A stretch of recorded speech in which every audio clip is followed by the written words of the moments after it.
एक बार की बात है, एक छोटे से गांव में एक लड़का रहता था जिसका नाम रोहन था।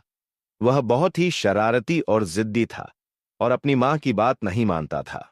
उसकी मां रोज उसे सलाह देती थी कि वह अच्छे काम करे, लेकिन रोहन अपनी ही मस्ती में रहता था। एक दिन रोहन को जंगल में घूमने का मन हुआ।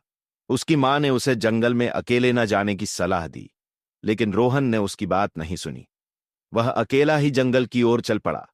जंगल में घूमते हुए वह रास्ता भूल गया और गहरी घाटी के पास पहुंच गया। घाटी के किनारे खड़े होकर उसने जोर से चिल्लाया, मैं सबसे ताकतवर हूं। उसकी आवाज घाटी में गूंजने लगी और उसने सुना, मैं सबसे ताकतवर हूं। रोहन हैरान हो गया। उसने फिर से चिल्लाया, कौन हो तुम? और फिर से वही आवाज आई, कौन हो तुम? रोहन डर गया और वापस जाने का रास्ता खोजने लगा। उसे समझ में आ गया कि वह अकेला नहीं है और किसी ने उसकी बात का जवाब दिया, लेकिन वह कोई और नहीं, उसकी खुद की गूंज इको थी। डरते डरते वह गांव वापस पहुंचा और अपनी मां से सब कुछ बताया।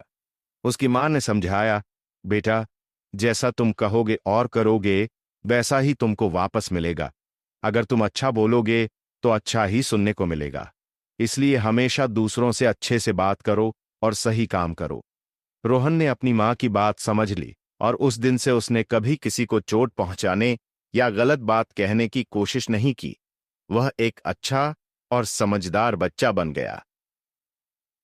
कहानी से सीख, जैसा हम दूसरों के साथ व्यवहार करते हैं वैसा ही व्यवहार हमें वापस मिलता है।